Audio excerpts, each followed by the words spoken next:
again like we never left. It's the Kings of Dysfunction, episode 22. 22. Deuce. A lot to get to in the world of professional wrestling. Isaiah Big Hirsch is not with us tonight. He is on assignment. So you got me, Blake Dela Cruz. You got just Bryce. You got a producer over here in the corner just peeking out. Javon from Parker's on the go. I'm from Parker's on the go. But this is the Kings of Dysfunction, episode 22. We're back at it again. So, let's get to it. So, we're going to start off like we always do with AEW. Not with a particular show, but just a lot of AEW news coming out. So, Bryce, where you want to start? Well, we can go ahead with, some news that came out today. The Bucks and Kenny look like they're about to make their way back to AEW TV. I don't know in what capacity, but I started watching Dynamite before we hopped on here. And, hey, this is the first time they've been seen on TV in some kind of weird video package where they had them disappearing out of moments that they've had. I don't know what that means, but yeah, they were at least spotted. And I guess also to go with that, there's news about CM Punk and a buyout. So let's get into that because that's a wide range. It's not confirmed, but it seems like that's the route that they're headed is a buyout. Heavily rumored. So CM Punk, discussing the buyout with AEW. The point of contention seems to be a non-compete. Mm-hmm. I would never have guessed that's even a chance of CM Punk ever going back to WWE. I don't know why a non-compete is a holdup. It must be something Tony is really, really worried about. With this new regime, with Triple H, is it time to bring CM Punk back to WWE? Let's start there. Yep, absolutely. So I think right now he out with I don't know if it's triceps, biceps, some kind of upper arm injury. That's going to keep him out another 6-7 months. So that'll be like past Mania. That's past Mania, yes. I mean, to be honest with you, CM Punk really only has one thing left to do. That's being a main event of WrestleMania. That seems so far-fetched. But I can understand why Tony's a little worried. WWE is the only company that can offer him money, even close to what I'm assuming he was making in AEW, or that he would, even want to work for, right? I don't expect his WWE run to be a long-term, full-time deal. Mm-hmm. I expect it to be a very short-term, full-time, like say a January to maybe April type of contract, and we'll figure it out from there. But special attraction, just off of having him main event of Mania, you'll probably make 10 times whatever you pay him. So yeah, I don't see any deal kind of happening or him wrestling again this year. But I think Tony's actually worried about. Well, I'm sorry, not this year, but 2023. I think Tony's worried about 2024. Just a lot of things happening there. AEW said to get, supposedly a new TV deal. And then, of course, MJF's contract supposedly is coming due. So I think Tony's actually looking out on the horizon and seeing 2024 to possibly lose MJF, possibly lose CM Punk. And I mean, that would be two of like your biggest stars you've had in the last year. So it would be interesting to see that. Isaiah's point. But, this is the time to show that, Triple H it's not personal, it's business. Yep. The way that Vince McMahon always worked, I don't know when Vince started holding like such grudges. But back in the day, it's always never say never. Bret Hart is the just classic example of you just never say never. as far as his non-compete goes, I don't know. 2024, I get, but that's such a long time away. I just don't see a 1 year like non-compete. Yeah. You know what I mean? So how long would the non-compete be? Because 6 months is somewhat understandable. I get it. 6 months is probably my cap. But like a year and a half, But I non-compete just feel seems ridiculous to me. I feel like in this situation it does, because I mean he's one of the few actual stars in professional wrestling today. So whether he got a non-compete for 90 days, 2 years, 2 years. it So doesn't matter. Like how whenever he much is shows that up going to cost again, that's Tony that's Khan gonna to be do a news whenever he non-compete show up for you? again. Like that's insane. I feel like that's litigious. Like at that point, we're filing lawsuits for I two mean, year non-compete. I'm just saying, my point being, whether he's gone 90 days, 6 months, 2 years, it won't matter. His name is just that big to where whenever he show up, it's gonna be newsworthy. Like it don't matter. If he showed up in WWE tomorrow, it'd be a big deal. If he showed up there in 2 years, it'd be a big deal. You know, just wherever he goes next, whatever he does, it's gonna be a big deal. So even him showing up at AEW, I mean, they sold out an NBA arena on the chance that he would be there. You know what I mean? Like, Right. I don't think AEW has ever sold an NBA arena, like sold out an NBA arena, and that was just on the chance that he would be there. Right. So, World Wrestling Vault, I heard that one of the corporations interested in buying AEW is ABC Universal. Well, if that happens, then that changes almost everything. So, that's getting into that changes their whole financial outlook for forever. So yeah, I think it will be one of the biggest returns ever. And I just think Triple H, this is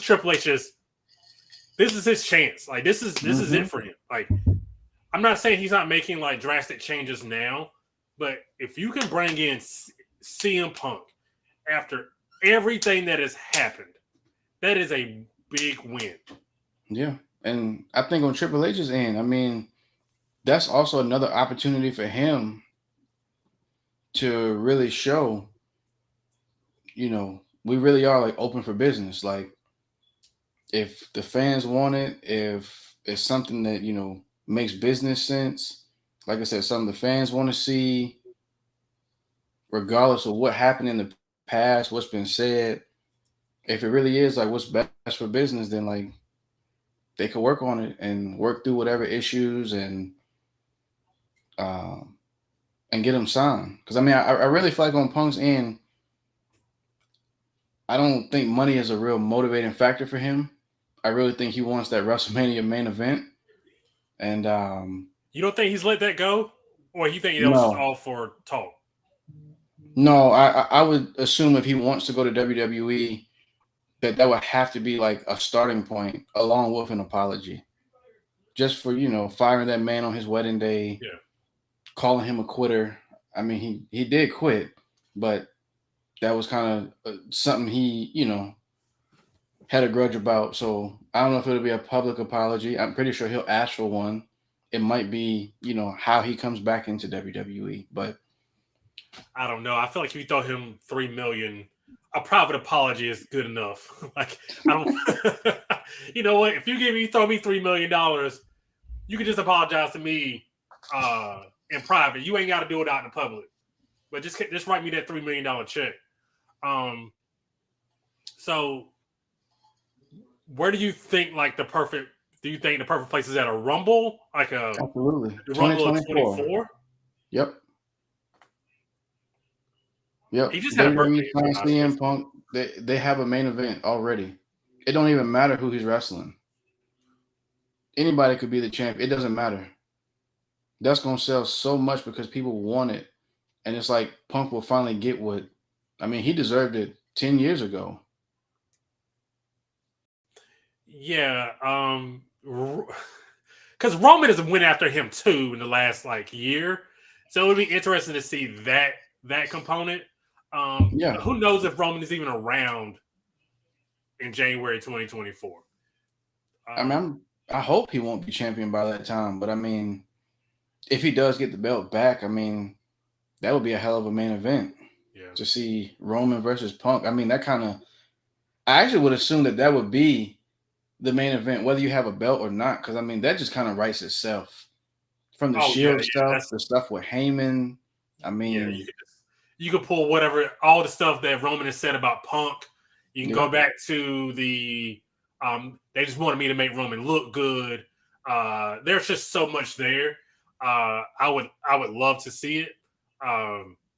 Man, it is hard for me to believe that CM Punk's gonna be back on WWE TV. It just like something in me. Maybe it's just like me, like protecting, guarding myself. I You just don't want don't to get your see hopes it. up. Yeah, like I don't want to get my hopes up. But I just can't. I can't take myself there to see it happen. Yeah. So Jacob Fatu, I'm surprised they haven't signed him yet, considering that's the other Uso. So maybe at some point that is coming at some point. Yeah, I'm really curious. I saw something, man, about them potentially signing like Nick Aldis, No, that's and then not. that being like how they bring Mickey James back, and I have no clue. Like right now, I just feel like literally anybody could go work for WWE. Yeah. Like, This is why I remember I asked you this. I don't know if I asked you this on a show or just through text.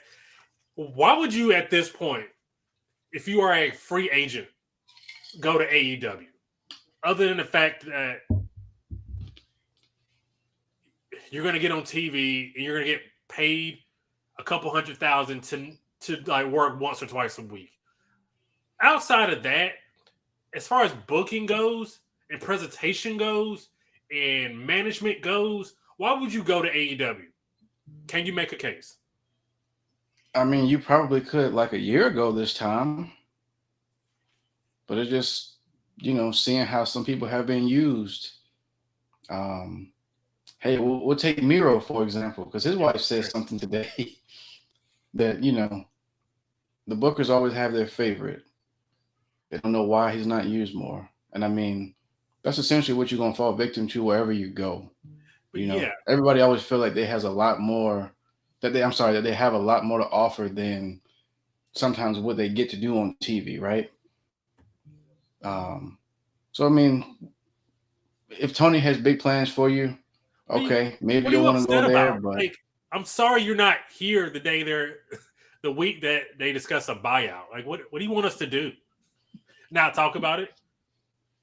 I mean, you can just hop on here. But anyway, what was we talking about? No. Bryce, you want to handle this comment?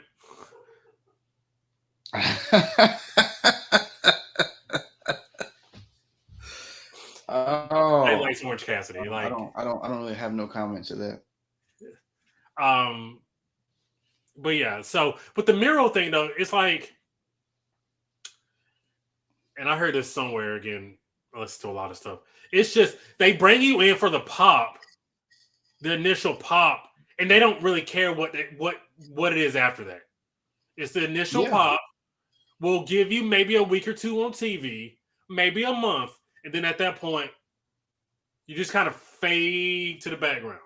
Yeah, nobody is more over in AEW than the first week where they show up. Yeah. Yeah, it's all sunshine and rainbows. So it's like Miro, for example. I like Rusev in WWE. I think the Rusev Day thing got over. Like we went to shows where that was over. But Vince just didn't see it in him. But when he first went to AEW, they didn't really treat him like a star. No. And then because they put him with Sabian and did all that stuff, and then he on his own, like he did with the Rusev Day stuff, completely revamped his character, became a killer. He cutting promos on God, whatever you believe is whatever, but he got himself over. And as soon as he got himself over, they just took him off TV. This guy should be in the championship picture.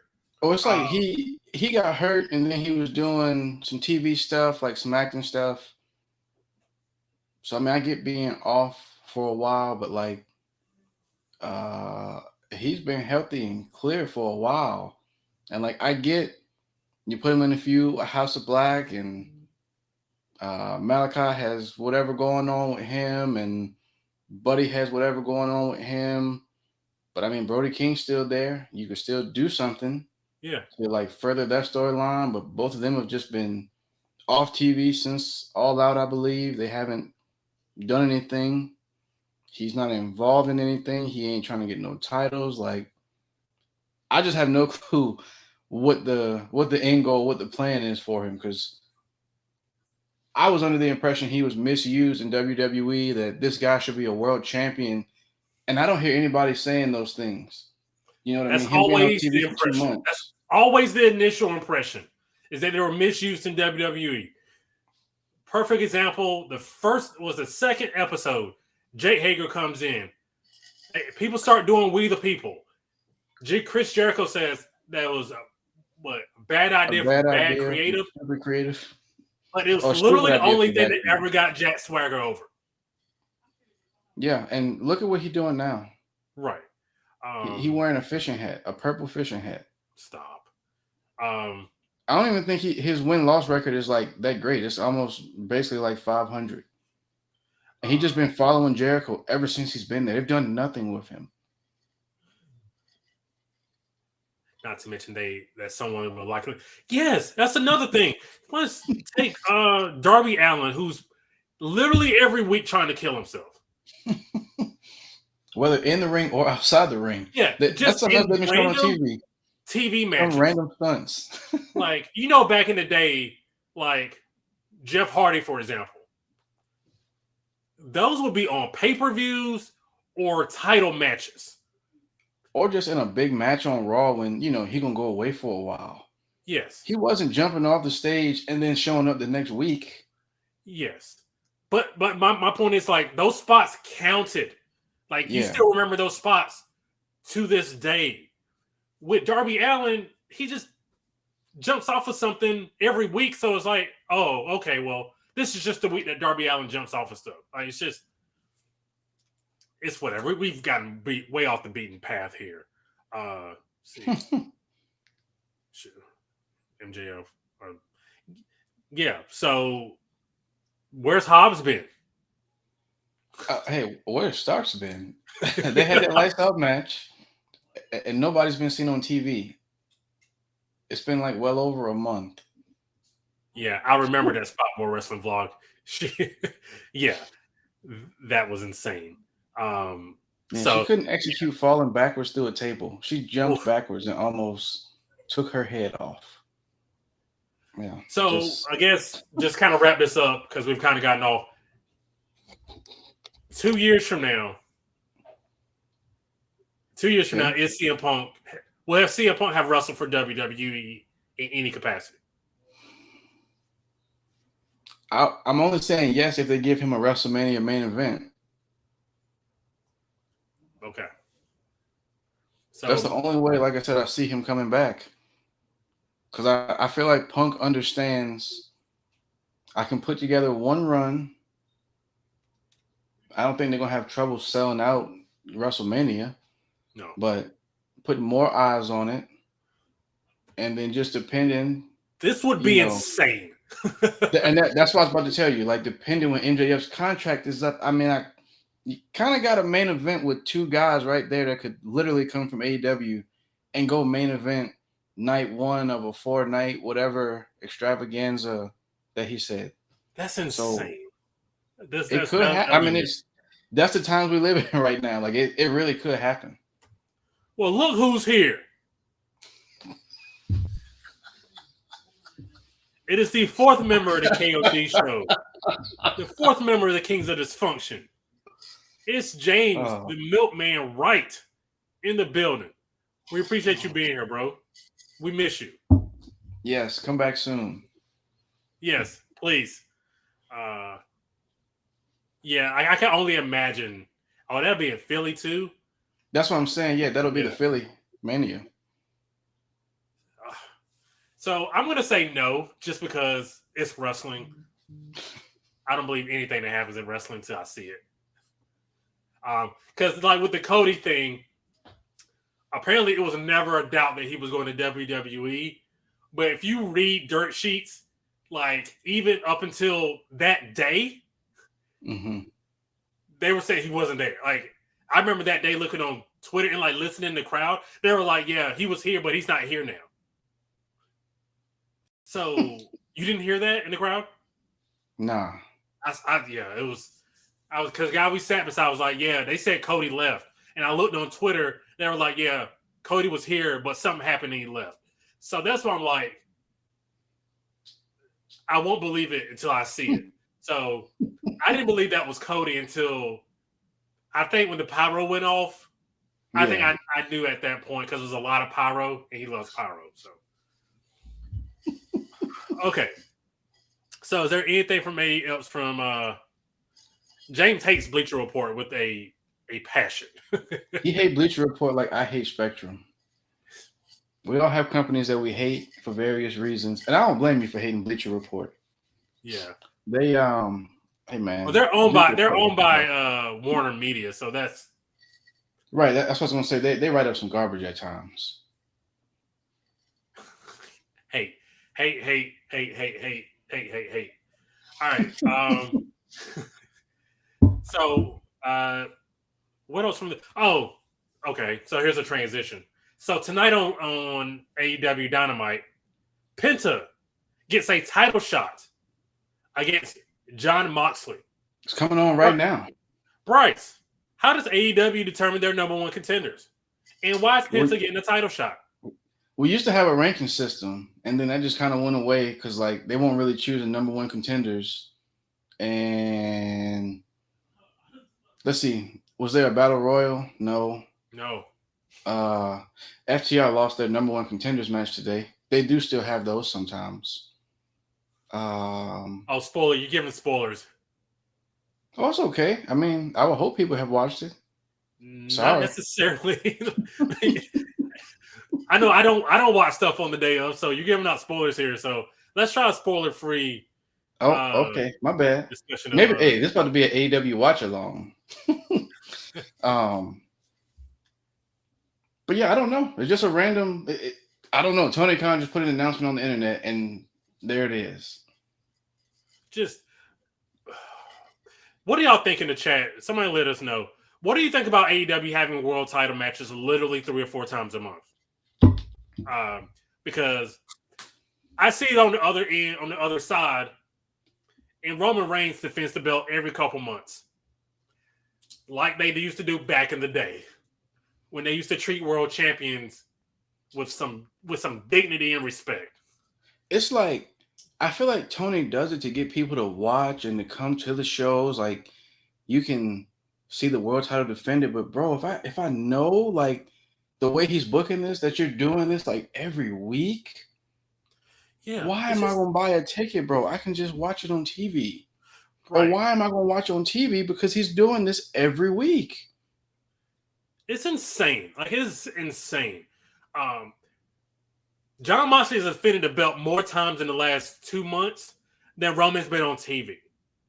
And that's not a good thing. Like that's not anyone paid any way I dig at Roman. Because no, I'm okay with Roman not being on TV. That's good. This is more of a dig at AEW because why are you defending the belt on TV 3 times a month? That is insane. Yeah, I really wish he was yeah, I wish he just had like a different belt. Like if he had like a TV title or maybe like the TNT title, or it's not like Tony don't have enough belts to put on TV. Why do you keep putting your world champion? Right.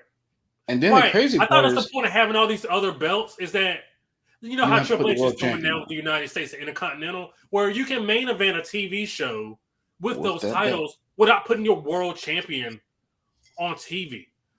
Yep. World Wrestling Vlog, I don't mind that idea for the secondary titles.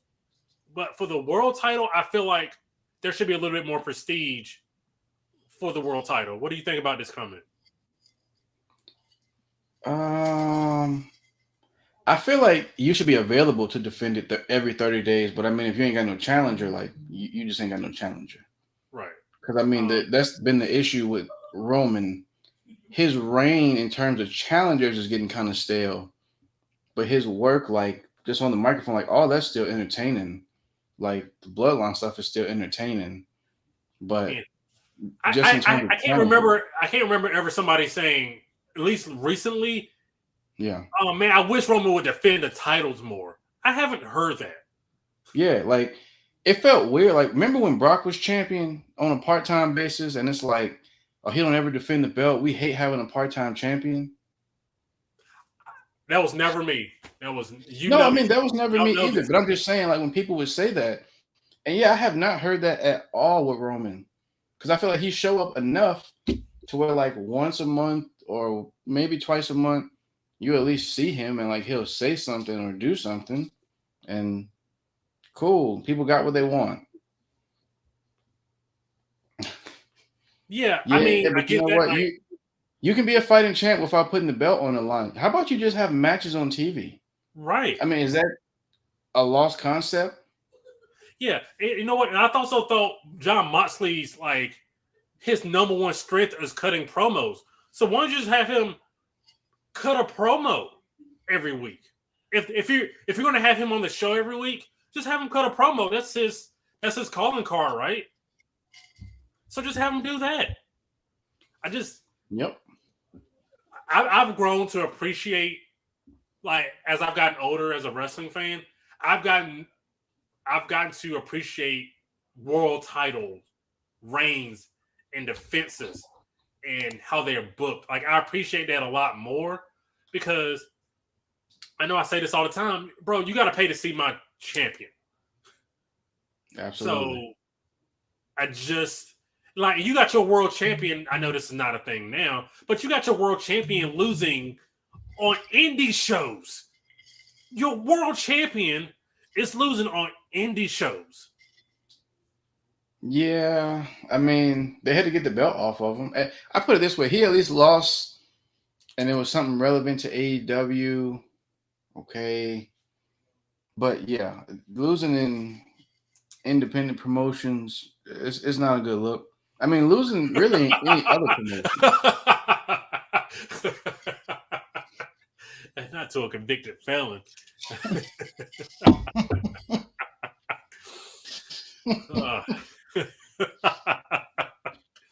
That's good shit. Hey man, facts is facts. Right. But yeah, it's just I don't it hasn't made the show better. It hasn't popped a rating. Like, no, because they keep doing it. If this was like, okay, Moxley's doing something. So basically, if he had a defense on every battle of the belts, that's cool. Because I mean, what's the point of that show? And then if you do like a big episode, like, so I think the next one that I know of, I believe, is Winter is Coming. Yeah. So okay, cool. Build to those. Because that's like after a pay-per-view. Great. Do something on, like, in that regard. Since you don't have monthly pay-per-views, have a big TV show like every 6 weeks or so to, you know, put the world championship on. Because it's kind of hard to go 3 and 4 months before there's a pay-per-view. Like, you got to have something. He has to defend the belt at some point. But not that. 2 and 3 times a month. Right. That's like just insane. That's overexposure. What's the purpose of having all these other titles, though? You know what I mean? Right.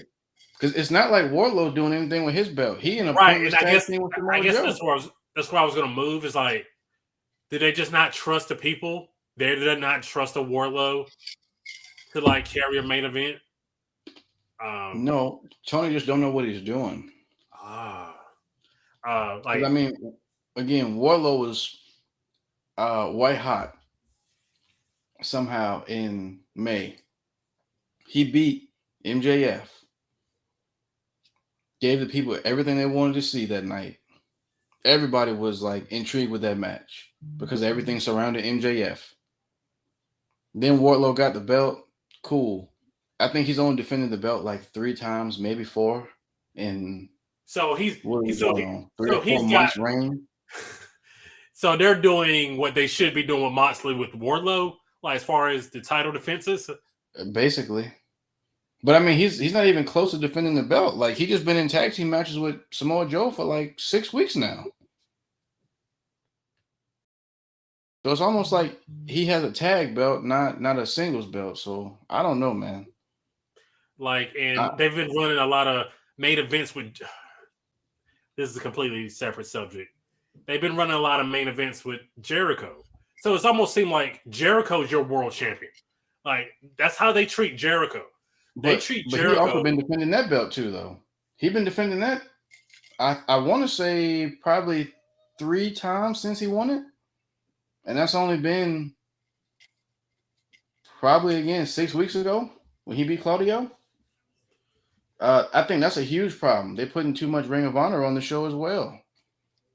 There's a bunch of guys. And, I mean, I guess, again, for that fan base, I guess they know and they care about all this. But, like, I don't. Like, I just want to see the AEW guys, like the people, as a fan of AEW, like, I've been invested in the last 2 or 3 years. Like, let me see those guys. Well, he's not going to retire no time soon. They just gave him that contract extension.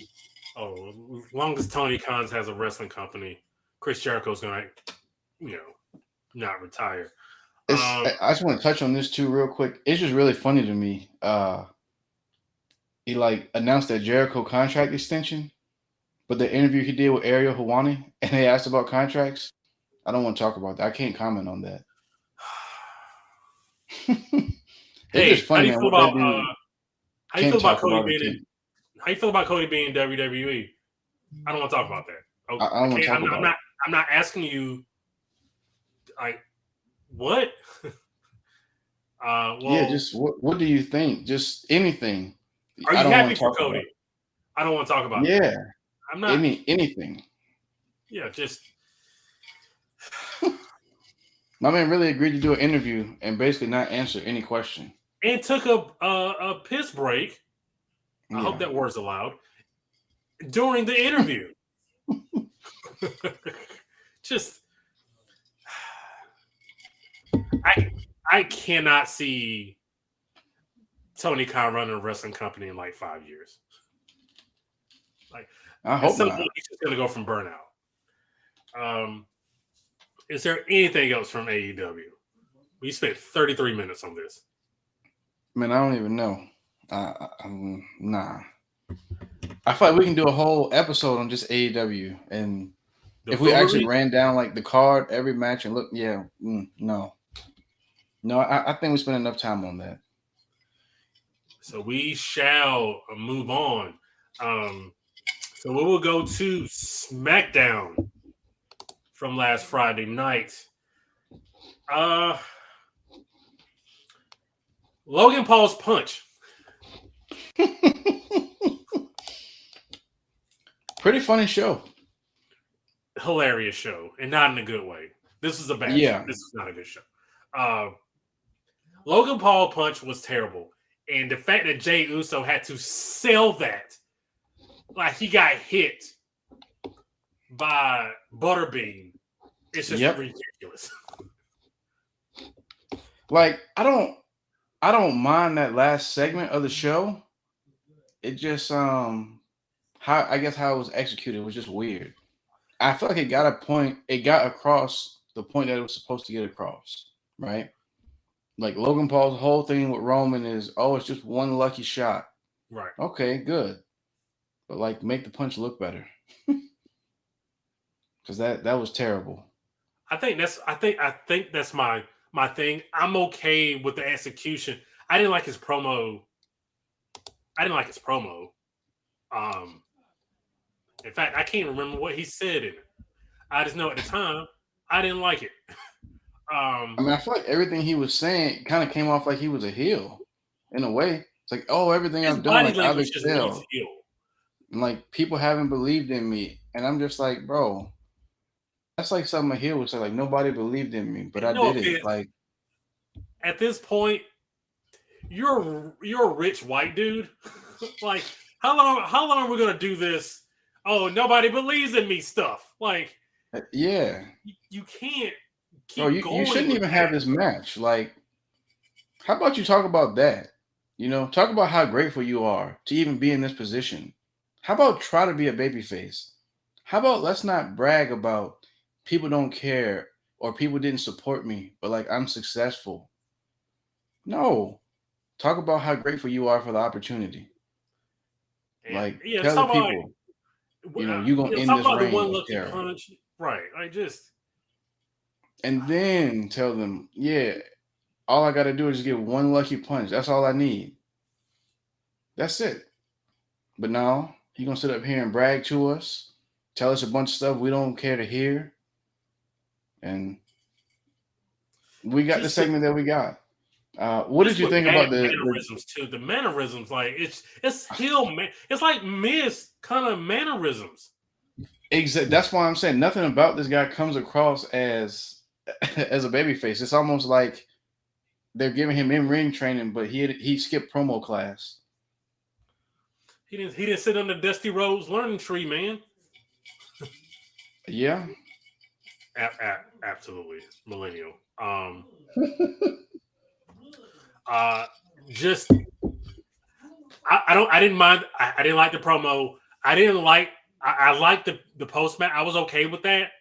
mm-hmm. Um, I don't the fact that he. I don't like the fact that he ate a super kick, and then what do they call that move? The when he goes in the corner and puts the Rikishi run, and they in the corner. I can't remember what they call that move. Whatever.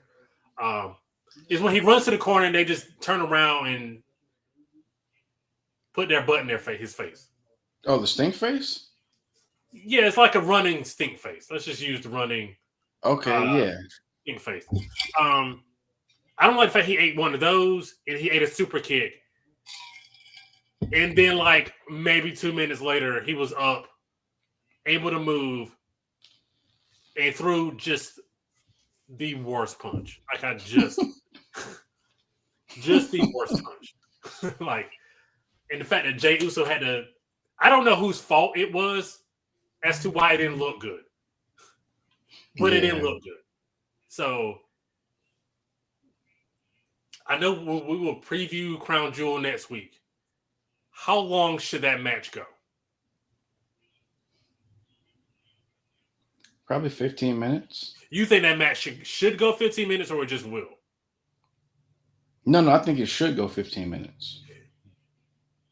Man, going 15 minutes means Roman's selling a lot or a good bit.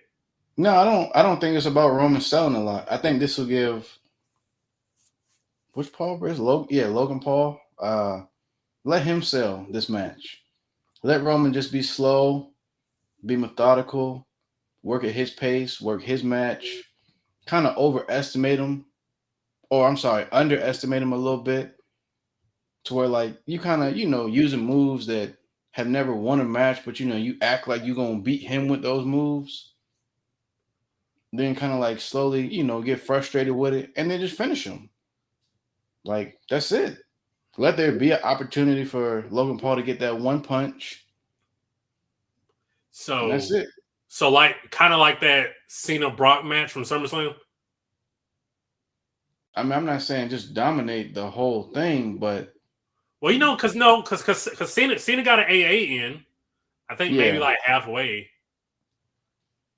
So it's just But yeah, something along that recipe of basically like the heel is gonna control probably like 90% of the match. Let the babyface have a real quick comeback or just like one hope spot and then just go ahead and finish them off. That's it. Because I mean, any other way, like I can't see like a quick match.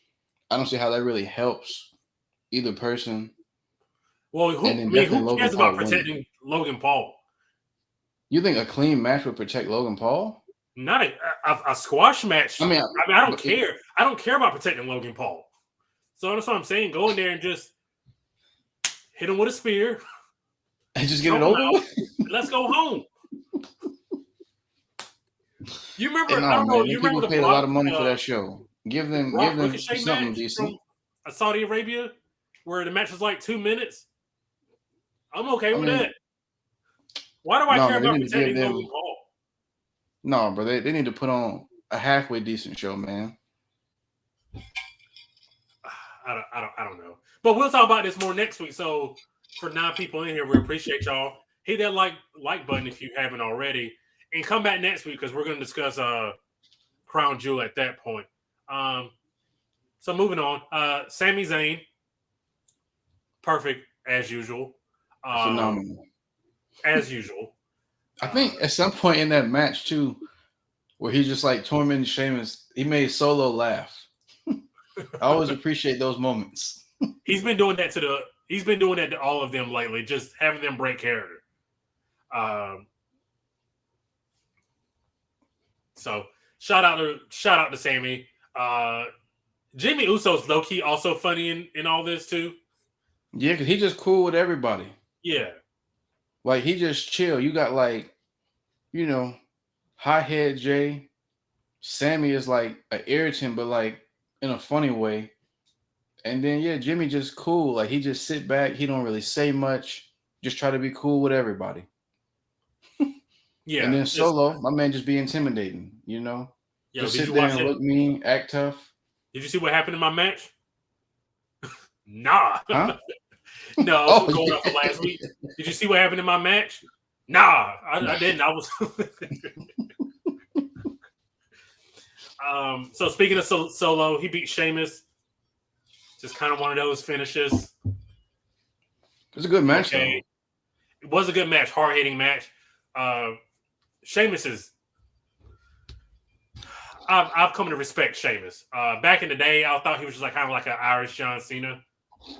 I didn't really care for Sheamus back in the day, but the last couple years, ever since the bar, he's just been putting on just career matches here. So shout out to Sheamus. That man trying to get all the Slammy awards, all the Slammies, whatever PW, Dave Meltzer, whatever awards there are in wrestling, he's trying to win them this year.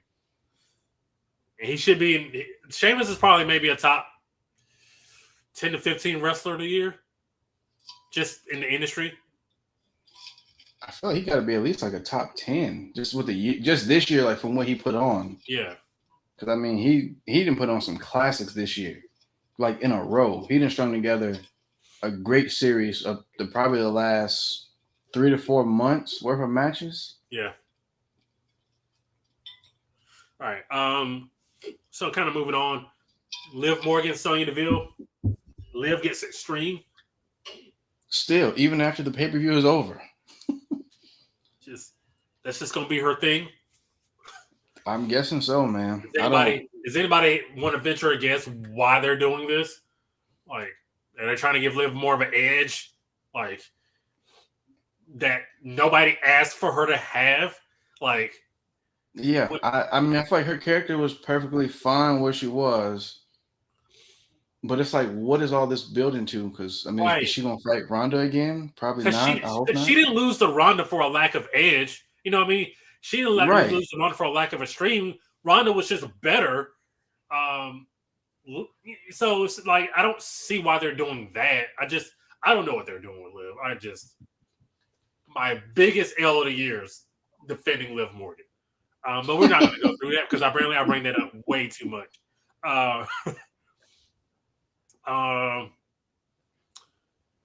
Omos and Braun Strowman. We talked about this on the production meeting last night. I just did it.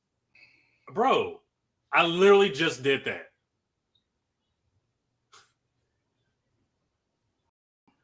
Apparently he can't read. I don't know where he's getting 900 people from. But if there are 900 people here, thank you for being here. We greatly appreciate the 900 people that are here. It's the algorithm. Hey, my count is only showing me 10. I don't know what hey, it may be on YouTube, maybe on Facebook or Twitter. But if there are 900 people here, We greatly appreciate it. Thank you for being here. I hope that was good enough, Isaiah. So all right. So moving on. Yeah, Braun Strowman almost. I hate it. I didn't like this segment simply because I feel like you should have saved the face-off for the pay-per-view. I just keep. I always go back to. We don't do this often, but when it applies, it applies. I just remember back to WrestleMania 3 with Andre and the other guy. When they walked to the middle of the ring, Yep. and he looked up at Andre, like when the camera's flashing, like that was a spectacle. Yep. So I always feel like with this, because Braun has never looked up to anybody that I can remember, how big of a deal that would have been if they got in the ring and just slowly walked toward each other, and then Braun does the whole look up at him. How special that would have been. And I just feel like we've seen it now. So what does it, what does it mean? Yeah, the one cool thing that they had was that stare down, and then like showing the physicality, like I think of Braun Strowman as like a really big dude that's really strong, and like seeing what happened to him, I'm like, dang, like he really is a lot smaller, and then almost got that power advantage, I'm assuming, based off of what happened on SmackDown. So I'm like, what am I gonna watch the match for? Right. Like, I already didn't want to see the match, but now I'm like, the one thing that I did want to see from them, I've already seen it on TV. I've already seen it, right? Like, I feel like you should not have gotten physical until the pay-per-view.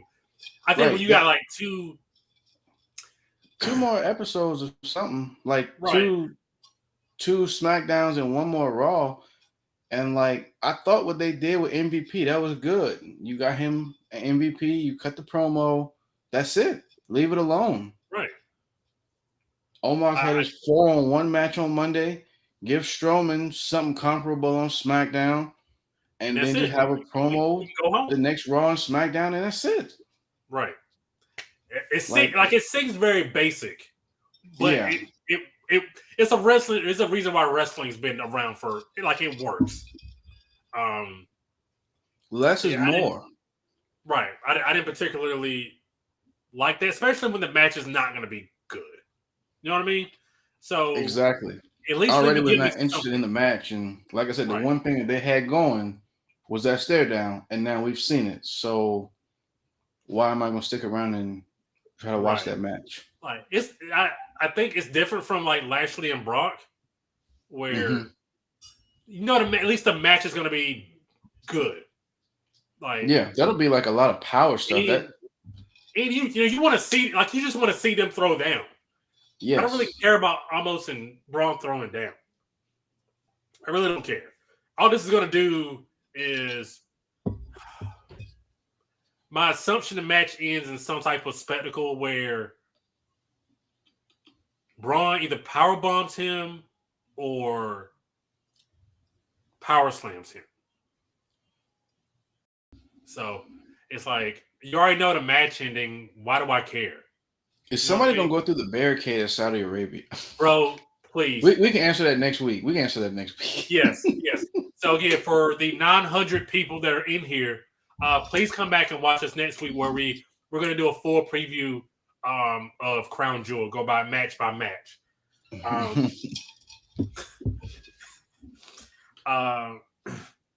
Drew McIntyre carrying Cross steel cage. Ooh. Let's go. I thought it would be 1,100 people. All right. 901 people. Wherever you're on, go ahead and make sure you hit a thumbs up, or if you're on YouTube, hit the thumbs up. If you're on Twitter, hit the heart. I don't know what you hit on Facebook, the show Positivity, but hit that too. Just hit the thumbs up. Just hit the like button. Hit thumbs up on Facebook too. Bet. All right. Drew McIntyre carrying Cross. They announced there being a steel cage match. Like we talked about last night. It makes sense. Yeah. Paul yeah, I Vaughn, guess thank you for being here. Greatly appreciate it. Welcome in. welcome in. Yeah, it'll keep Scarlett out, hopefully. And hopefully we just get a clean match. I was kind of just hoping this feud would have at least had just a regular match somewhere. Cause I mean, I'm gonna call a spade, man. I hate starting feuds with specialty matches. Yeah. Now this ain't like a blow off kind of stipulation match, but they still haven't just met, one on one just in a match. Right. Because it's nowhere to go. It's like you're booking it backwards. Yeah. Yeah, and that's something I give Tony Khan a lot for.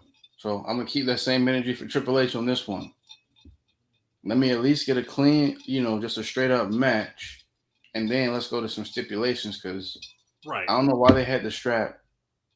Because it was Extreme Rules, and no, I mean I get that it's Extreme Rules, but I'm just saying like in general, like why did they pick that particular match? I think the explanation on TV was that Karrion Kross keeps attacking him from behind them running, and with the strap, he can't. Like you can't go anywhere with a strap. I think that was the justification. Don't wear it and attack him before the match, and like, oh wait a minute.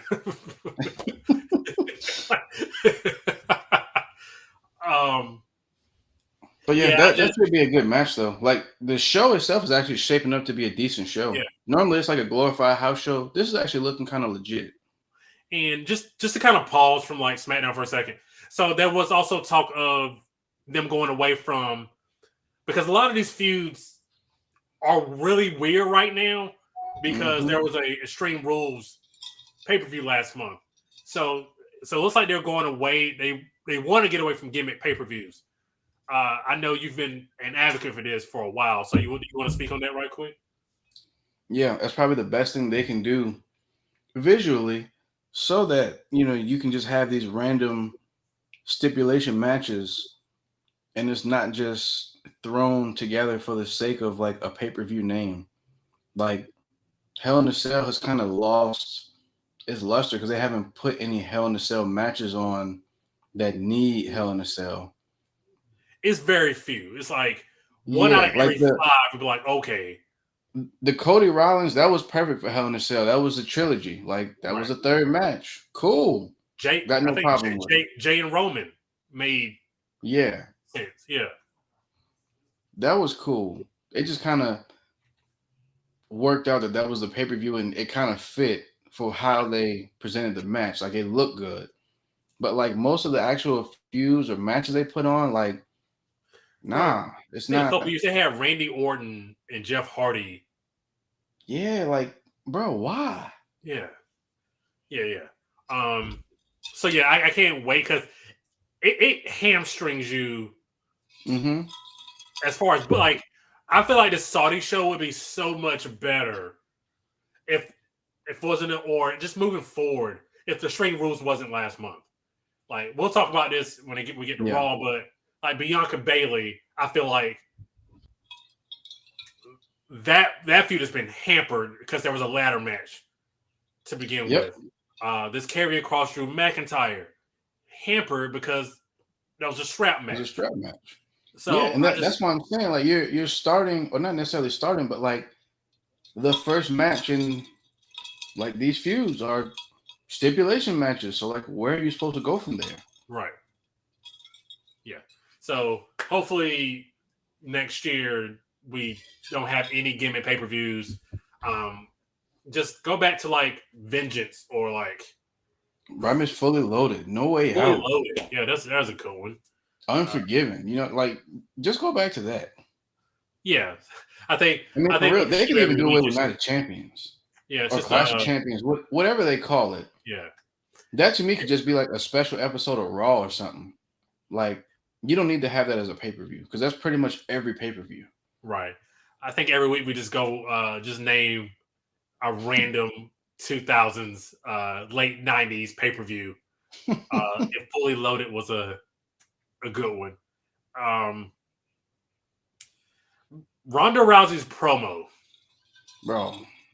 Heel Ronda. Can somebody tell me? Let me know in the chat. When did Ronda turn to heel? Because we missed it. This is what I was asking at Extreme Rules because I'm like, I don't remember her doing anything heelish on TV to really get this point across. Like, I feel like she was just really pissed off, but like, that's really it. She was never like lashing out at the fans or like saying stuff negative to the fans. Like, so I don't know, but I didn't even understand the point of this promo. So she traveled to wherever SmackDown was to get asked a question to say that she's not doing the open challenge, that she'll do it whenever she want to, and that was that. And then said, "Oh, I'll do it next week." Yeah, like, what was the point of this? I don't know.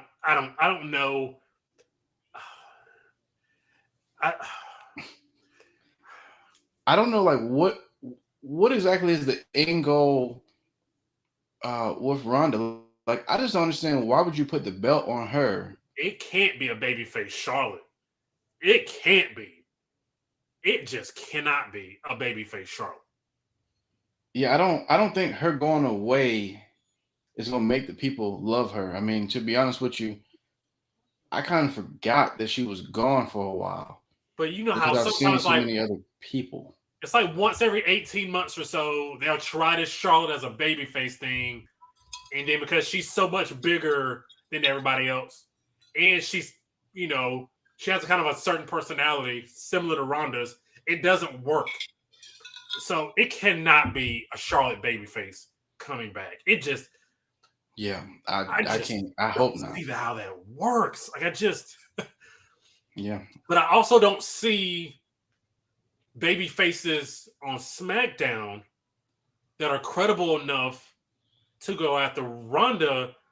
You could try turning Shayna. and that's why I'm saying, like, I don't know why they put the belt on her right now. To be honest, I would have saved Ronda getting the belt for Royal Rumble because I feel like ultimately they just want to set up a Becky Ronda match for Mania, which I got no problem with that. Yeah, no. But now Because we that's got what to it should sit have through been back a at reign, 35. huh? That's what it should have been at 35. Right. Yeah, that's what we should have got at 35. But I have no problem if that's what they want to set up. But it's like now we got to go through 6 or 7 months with Ronda with the belt. And like we know from past reigns of her, like that's not a good recipe. Because I mean, her just showing up and basically just squashing your baby faces, you already don't have many. I don't feel like Raquel can really keep losing those kind of matches. And Right. then who else they That's got on SmackDown? Shotzi and Liv, and that's it. yeah. So that's why I'm saying, like, I don't really know what was the goal here. Like you said, they can kind of flip Shayna, but I feel like to me that's more of like a kind of a side little story you can do. Like put the belt on Ronda January, let you just flip Shayna, have that match for like Fastlane or whatever. I was like, well, maybe they could go in this direction, and of course they don't, and then let her be off to Mania. Because I don't feel like a feud with Shayna should really be more than one match, Yeah, you're right? right. Like that's I don't yeah. I also think nobody should have a series of matches with Ronda. right. I do feel like Shayna should be a bigger deal like, in a match. So Yeah, like it but has that's to what get I'm saying. Like, give it just a do month and build it properly. that, and that's what I'm saying. Just give her just the one match with Ronda, make it a big deal, let her look good in the match. That's it. That's all she needs, just the one. She don't need to keep going and failing. Like that, to me, that's the problem with having Ronda as champion. Is like people keep challenging her, they just keep failing. So like, what else can she really do? You know what I mean? She's not the easiest person to work with. She's also not the best talker. It's just Yeah. and then we're gonna do this. We're gonna do this open challenge. I don't understand the open challenge because you're taking away potential pay-per-view. And you don't necessarily need to be on a pay-per-view. That's fine. Right. whatever. But it's like you're taking away potential challengers just by doing an open challenge. I don't feel like you need to go back. I really don't feel like an open challenge is that's not a heel thing. It's just not. it's not. So I don't know why you go back there. Just have her come out. You can have her talk crap about the fans for however long. You have whatever baby face you have lined up next, because they're not going to Saudi Arabia, obviously. Right. Whatever baby face you have lined up next, have her ready for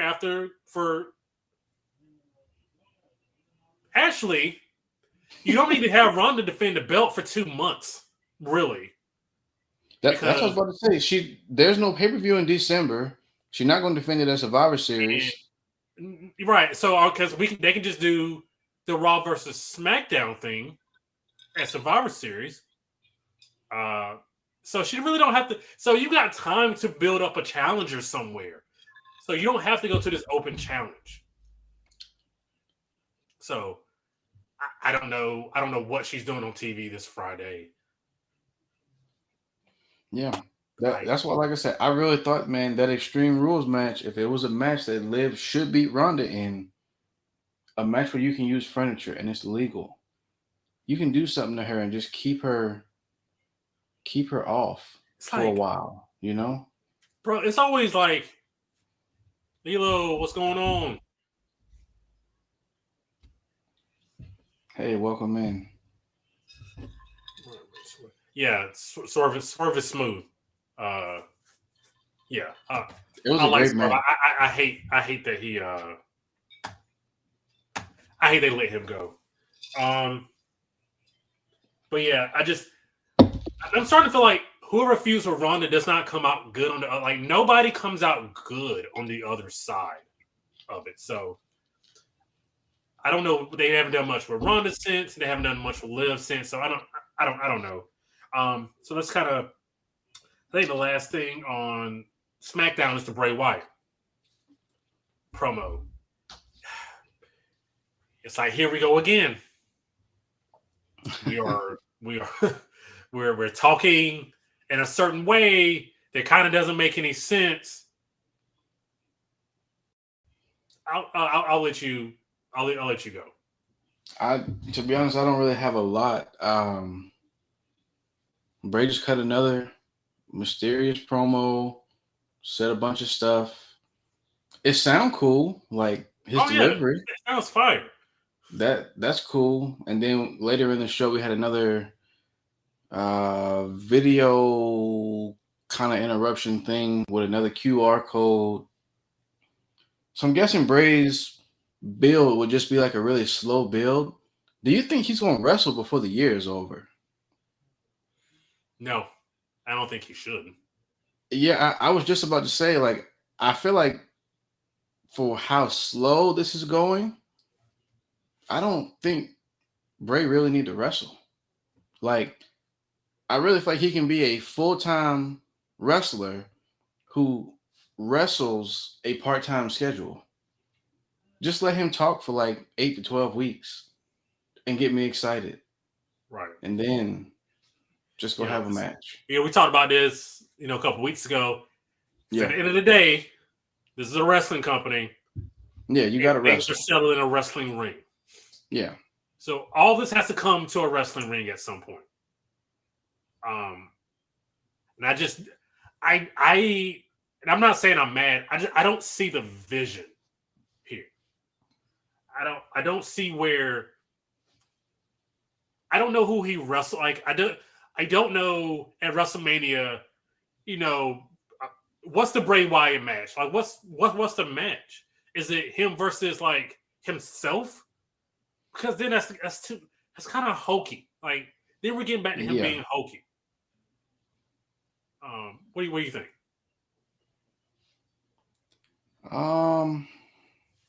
I feel like it's so hard to say because like I feel like Bray is creative.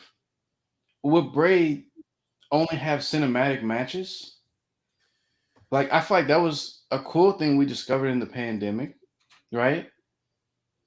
But could that essentially become his thing to where his matches deliver?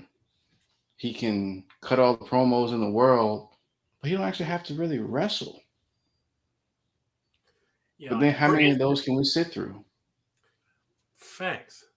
For instance, So I hated that. I hated that WrestleMania match with Cena or whatever really, that was. I hated that. Like I loved it. it was just like, all right, now this isn't pro wrestling. Like this isn't wrestling anymore. This is some fever dream. Like this to me, it's just it wasn't pro wrestling to me. Yeah, Um, at least with some of the other cinematic matches he did, like the one with Orton, yeah. I can kind of get with those, but the one he did at WrestleMania with Cena, I hate it. I just felt like that was a waste of. I didn't really like it, but I like it was somewhat coherent. I But the thought Cena that one, it match didn't. was the best you can do given Cena is an actor, so he can't, really do too much to get hurt. So like, okay, Uh, this kind of works. We can, shoot a couple of, just take a couple of bumps, but mostly just shoot a lot of cinematic stuff, put it together, and we get whatever we get. It yeah, I was didn't. different.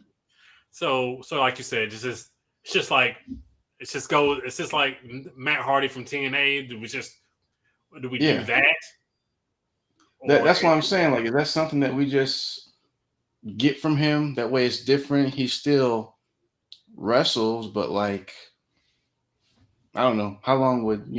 right? I How guess it's long would one of that those last? things you just need to enjoy. Like, don't worry about the destination, just enjoy the journey.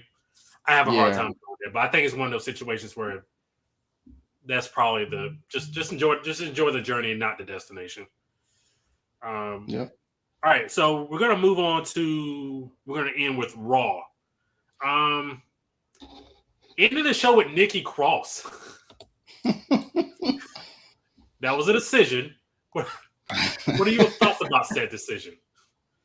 um, well, like you said, it was a decision. It was interesting. Um, it's good that she dropped that superhero gimmick Yes. because I'm shocked that lasted as long as it did because it looked goofy from the start. And like, I'm just glad that was one of those things that like people said it was goofy, and I'm glad it came out almost immediately that was not a Vince McMahon idea. Who's that? Was that her? That was her idea.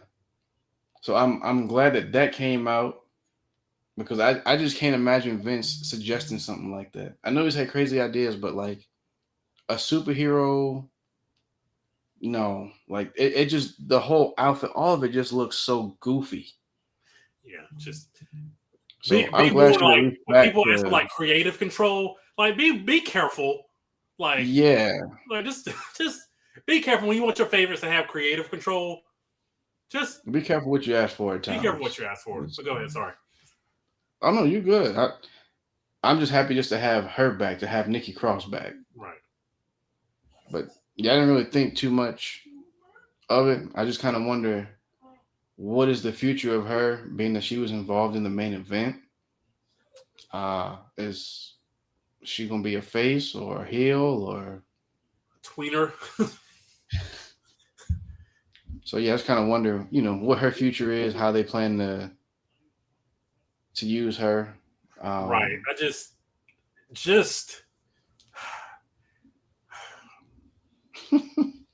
I just like ended the show with her such a weird thing to do. Like it's just like I thought it was gonna be when I saw somebody get attacked when somebody like they didn't show her face right off. I thought it was gonna be somebody like I don't know who, but just somebody bigger on the star scale. And it was her. I was yeah, like, oh, okay, sure. Um, so it's just ending the show with her is really weird. But just getting beyond beyond that, so now she's interjected into the Bianca Bailey situation. I guess so. I don't like the fact that Bianca took another pin. I don't like that. Yeah, but You I know mean, this my is one feelings on. clean. You know my feelings on like obtaining number one contendership by beating the champion. I feel like I don't on balance. I don't mind it, but they just do it way too much. Yeah, Then I it's not a step bad back. idea. It's just overdone. Right, correct. If you do it every 4 or 5 months, okay, cool. But like this once a month, I know for forever, at least for the first part of the year, that's how the tag team championship. That's how they determine number one contender.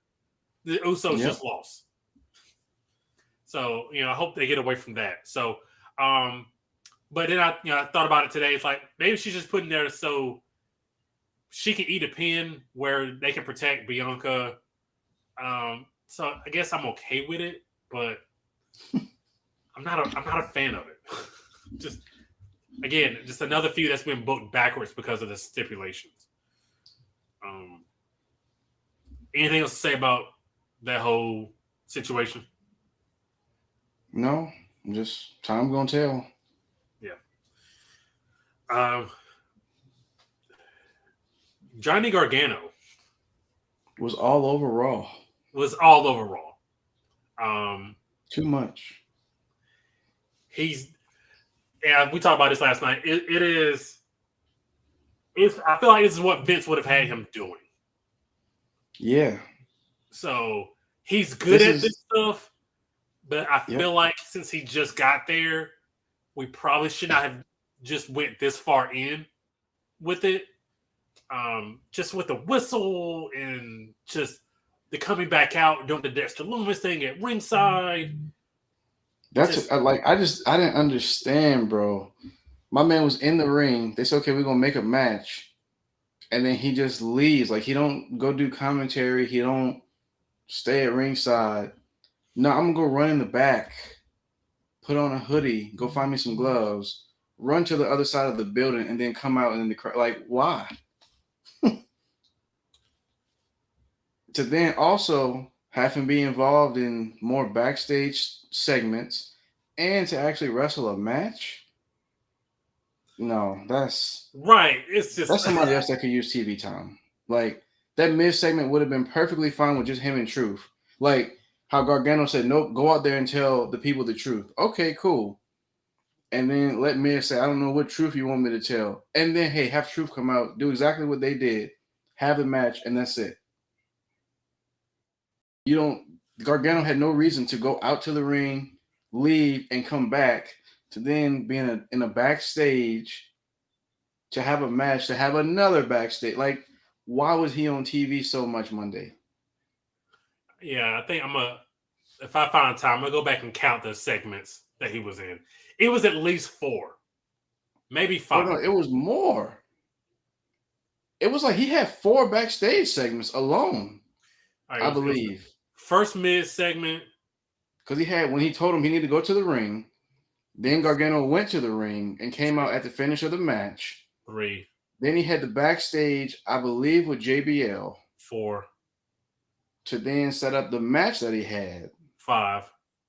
To then the backstage with Miz. I did like what he said with the card. That was kind of funny. Yes. I mean, I think you're rich. Put some money in the card. Yeah. So that was 5 segments he was in, but it felt like a lot more because like he was kind of there and then he wasn't in the first kind of 2 where he's backstage in the ring, right, goes to the back and then comes back out during the match. Like it's man, I have no clue what they're doing with him. So you're saying just too much of Johnny Gargano on the show. Yeah. Like I told you, I just would have been fine with that first segment.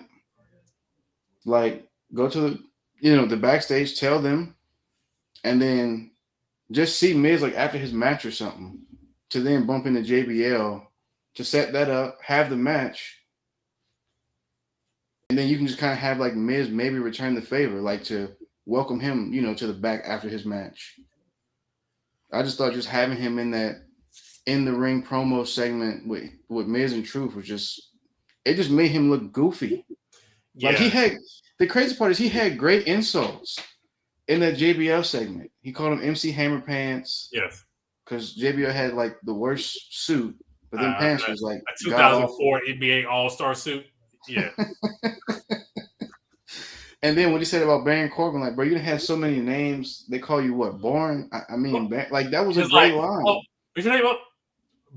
Boring? I thought, yeah. That's like, okay, so he said like some good stuff in the backstage is cool. Just don't have him do the goofy stuff in the ring with Truth. Leave that to Truth. Truth is good at that all on his own. Yeah. Like, I think if I had to take him out of a segment, it would have been the pretend Dexter Lumis segment. Yeah. Fine, if you're gonna, I just take him out of that. I guess the whistle thing kind of got over with the crowd, which was weird. But crowds are generally, we're not the smartest of people, so we generally just cheer stupid stuff. So it's always something random they get over. Always. But yeah, I don't know. They could have did without that. Also, just want to shout out Ciampa. I wish that man a speedy recovery. Absolutely. I think you said it took me 9 months with the hip injury. Yeah, hip surgery. Yeah, that's he's been through enough physically. Just get back soon. Maybe they do a DIY thing at some point. But it also there's always a blessing or a gift in something. This gets him away from Miz. So when he comes back, he can be more of a serious character. Like I want NXT Ciampa back. Like the killer Ciampa from NXT. I want him back. All right, so moving on. Austin Theory beat Mustafa Ali. So you know how ending the show with Nikki Cross was a decision. Yeah. I thought the same thing last week. Ending the show with Mustafa Ali. I got it, but ending the show with him was a decision. And then to beat him the next week. Yep. I don't understand that part. Like I just don't understand why you made him like the end of the show, which I always think the last thing I see on the show is what I'm supposed to remember is the focal point of the show. Next week. Right. And then for him to get beat the next week just doesn't make sense to me. I would not have even put him there with Theory. Just put him in there with somebody where he can get a win. But you know what? He kind of overcome Seth Rollins' games. He kind of overcome that. Yeah. Yeah, at least give him some type of a credible win as like a reason why he deserved a shot at the U.S. title. Because I mean, he just had one with Bobby, and like I don't know the last time Ali won a match. Right. So they're not making this make any sense. That's a good point. And so he lost to Lashley pretty decisively. Then he comes out the next week, I think, and challenges Seth. Okay, cool. You challenge. Seth says, get to the back of the line, which is true. Seth attacks him, whatever. He comes back out at the end of the show, whatever. And then they end the show with him. And then this week he loses. And Seth is treating him like a challenger. Like, it's just weird. This booking is weird to me. Yep. Again, I have no clue what they're doing with Theory. Like, these right here are the type of matches Theory can afford to lose. These are okay. It's him losing these random, matches, losing to the same person 2 to 3 times in a row. Like, that's the stuff that I hate. It's okay for him to lose a match occasionally since he has money in the bank. And it's like, this is his first win since when? Maybe August? No, he beat Dolph in like early September. So about a month and a half, about 6 weeks. That was September? I thought that was August. It was late August, early. It's But everything runs together. that's what I was gonna say. That's the last one I remember was Dolph. Because the KO feud was September. Yeah. Yes, I think you're right. It was And August. that led to the match he had with Johnny, and he been losing tag matches with Gable and Otis. So that's why I'm saying, like, I don't even know the last time he been getting pinned in those. So that's why I'm saying, like, it's just weird. Like, I have no clue what are they building to. They've Well, got to be building to him. I honestly think there's a decent chance for the first time ever that nobody cashes in. Now, he's just not going to cash in Money in the Bank. Like, it's going to go that year. So you think his contract is going to expire? It's either that or he's going to lose. Like, he's not beating Roman. Like, I don't. Right. So he's unless he takes it, unless Cody beats Roman at Mania, and then like in next May or June he beats Cody.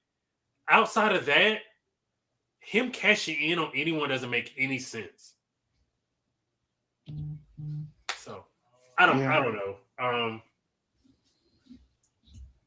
But yeah, the Mustafa Ali theory, like the whole booking of the mid card is kind of weird right now. The whole show, the booking is weird. Raw is weirdly booked. I feel like Raw has no direction whatsoever. All right, so I guess the last thing, Finn Balor beat Carl Anderson. Rhea Ripley being a beast. Yeah, what do you think about that suplex? Or not suplex, but that slam she put on Gallows? I'm okay. I was okay with it. Yeah. Gallows can afford to eat a slam. Like he's not a big deal, and that just makes her look even more like a monster. So I'm okay with it. Go ahead. I was just gonna say, I think it's something you mentioned last night, but like they bought in Gallows and Anderson to help AJ. I just don't feel like that's really credible on their part for Carl Anderson to eat a pin, and then for Gallows to, this ain't gonna sound good, but to just get body slammed by like a female, like that's, I just don't know what kind of help is that supposed to be. They're still getting punked out. Like that's what I'm saying. Like they pretty much getting punked out, man. Like, let me say this. Carl Anderson should not have beaten Finn Balor. I just wouldn't have booked that. Like, I feel like they should just have matches in general to just get them some wins, get them some credibility, and then maybe like Judgment Day can kind of interfere or try to, do something after the match or whatever. So it's not so much that I think Carl Anderson should have beaten Finn Balor. Yeah. It's just not a good look that like AJ brought these guys in for help, and it's like they still getting punked out. Yeah, and I guess now they're going to bring a woman in, so that that's intriguing to see who they're going to bring in. It is, but I feel like this about to be a disappointment. Yeah, I don't know who they could. I don't know who they could bring back that I would care about outside of Sasha or Naomi, and that doesn't jive with the club. If that makes any sense. Well, you mentioned somebody earlier and a babyface. No. Yeah, man. No, why wouldn't a babyface Charlotte just doesn't work. It's just to quote Mark Jackson, I've seen her work. Like I've seen her work as a babyface. I don't need to see it again. I really don't ever need to see a babyface Charlotte again. But I really hope that's not it. I guess I can on this. Something that I continue to be surprised by is Dominic Mysterio getting so much heat. And I feel like he's responding well. Yep. Yeah, it's like every week he's doing better and better. Yeah. I just really wish he, would have went to NXT and just went there and developed. Just learn how to work. Yeah. And they are really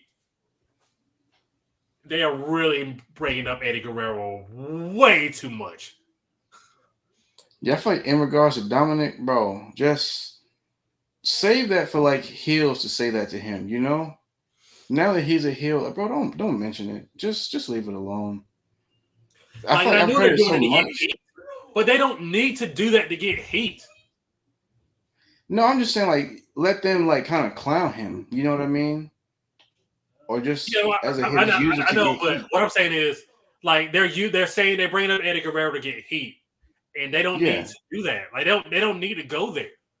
right. That's what I'm saying. Like for him as a heel, he doesn't need to use this. Like when Right? he was a babyface, that's something heels can say to him. Okay, but he shouldn't be saying this, No, not at all. like at all. So, but I'm pleasantly surprised by the heat he's getting, and I hope it. I don't know. Everybody, for some reason, he had a personality of like a PETA uh, before, but now he's like showing some more personality.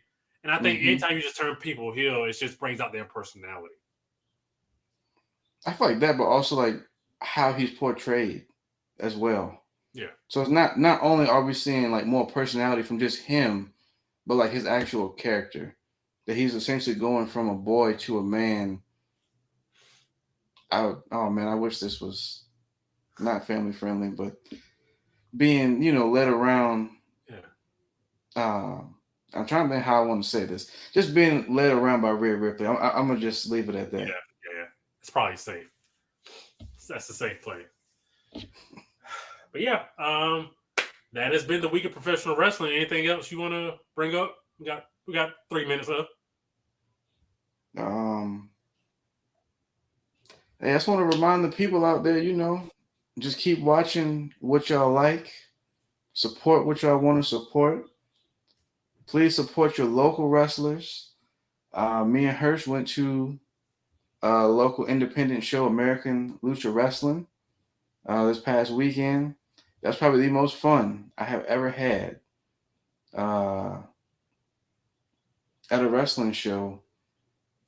I would probably say ever. And I've been to a couple of Manias, Raw, SmackDown. Uh, that was probably the most fun. Just being able to hear the interaction between like fans and wrestlers, and especially when it's Big Hirsch. And I mean, it won a huge crowd of people, but like he literally had the building chanting his name. Yeah, that was nuts. Uh, follow us on IG. We put some stuff up on IG, so go follow us on IG. We Yeah, also went live. Well, yep, we got a partially couple of live. videos on the page. Got Yeah, some so posts on IG from that. We're gonna try to hit a few more shows. Go support our local wrestlers as well as mainstream stuff. But yeah, y'all just like what y'all like, support what y'all want to support. Y'all ain't gotta hate Halo, we will handle. something to. We will discuss that in full next week.